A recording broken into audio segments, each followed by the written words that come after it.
So, children, today we start our chapter number 5, Gulliver Travels.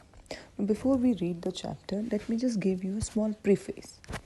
Now, you would all have heard about an Italian explorer called Christopher Columbus. Now, he was a sailor, a explorer who roamed around the world in search of India because he had heard about India, a country of rich heritage and lot of richness. So he thought to come to India. But in his exploration and travels, he never could reach India. But in this way, they say he discovered, he was the one to reach America, discovered America, and many other small European and continents and places. So he was an adventurer, an explorer. But everybody cannot be like him or could not be like him. But there was a person who was an adventurer in his thoughts. And one such person was Jonathan Swift, an Englishman, an Irish Englishman, who was very imaginative. He wrote delightful stories which were very fascinating and adventurous. One of the most famous stories of him, and you would all have heard about it, is Gulliver Travels, wherein he wrote about or he imagined about a sailor or a doctor who wanted to visit or wanted to explore different lands. And he got himself enrolled into a ship which used to sail around. And in his stories, they show how he visits different strange and unique land in his quest for adventure. So now let's read and see. Old. Still, I've already had many strange adventures in my travels to far off lands of the world.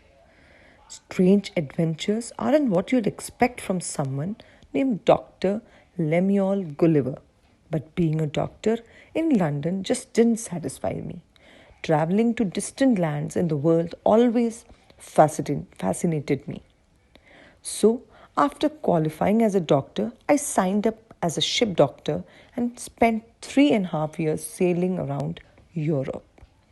So, if you find this book in library, you must go through it, which will give you a detailed story about how about Gulliver and his travels. Here we have got a small part of it which has been explained. So here the story begins, here it begins that Gulliver is telling, I'm 42 years old, and in this my 42 years I've already traveled so many places, so far off lands in the world. And what these strange adventures are what you not expect. He's saying, I'm a doctor and I don't expect so much adventure from my life. But being a doctor in London didn't satisfy me. I wanted more fun, more excitement in my life. And his main passion was to travel to different lands around the world. For this, so he thought, why not get enrolled into a ship which moves around the world. And so he signed up as a ship's doctor and spent almost 3.5 years around Europe sailing and finding different lands and having different adventures. He accepted an offer from the captain of the ship named Antelope to be the ship's doctor on a voyage to South Seas. We set sail from Bristol, England on May 4th, 1699, and after peacefully crossing the South Seas, we were hit by a violent storm off the west coast of Australia. Poor food and too much of work while braving the storm caused the death of 12 of our crews and weakened the rest.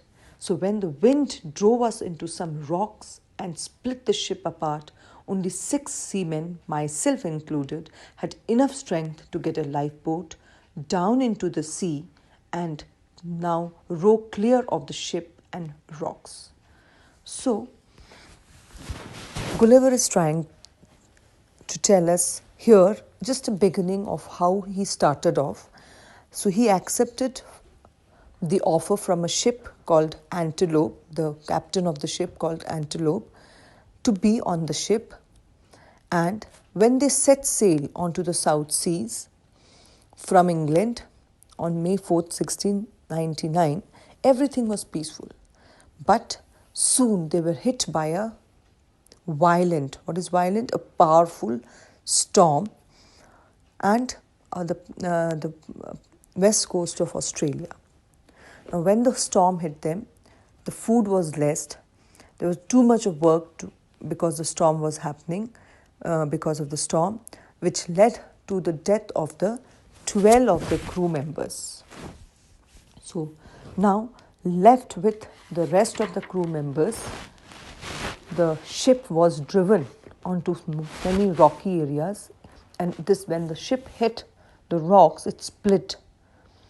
So only some of the seamen, around 6 of them, which included him also, the Gulliver, he's saying I myself was included, we had enough energy or strength left so we could take a lifeboat from the ship and get into the sea and row clear of the ship, which was almost drowning, and sail into the water. A strong blast of wind from the north overturned our little boat and scattered my companions. I never laid my eyes on them.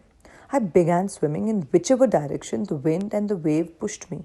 I don't know how many hours I spent struggling, but just when I was completely exhausted and water seemed to be filling my lungs, my feet suddenly touched bottom. So, as the 6 seamen, including him, they saved themselves from the shipwreck into a small lifeboat, and they started rowing into the sea. But soon a very strong blast of wind overturned their lifeboat also, and all his other companions, the other 5 of them with him, were scattered. And he says, I have never seen them after that. So now, gaining or trying to take up some energy, he started swimming in the direction the wind was, so that he doesn't have to work so much. So when you swim in the direction and the wind, you save a lot of energy.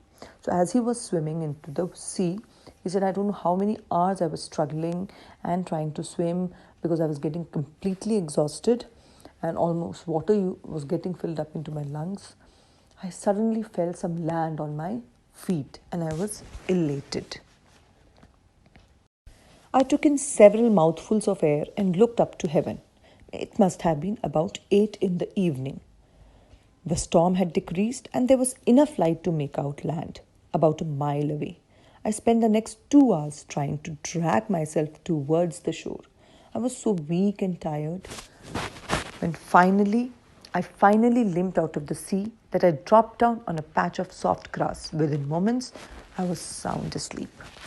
So here, in the last paragraphs of the chapter, what we see is he suddenly touched ground as he was swimming in the water, and he says it must have been around 8 in the evening because it was almost sunset.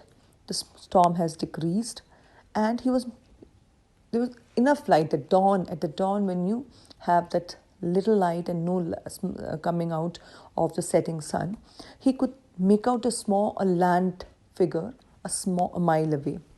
So he said, I spent almost my next 2 hours, I feel, trying to drag myself towards the shore and kept swimming and swimming to reach that shore. So finally, when I reached the shore, I was so weak, I just limped out of the water and fell onto the soft grass, wherever he landed. And he says, I don't know what, but I went off to a sound sleep. I don't know when, because I was drop dead tired.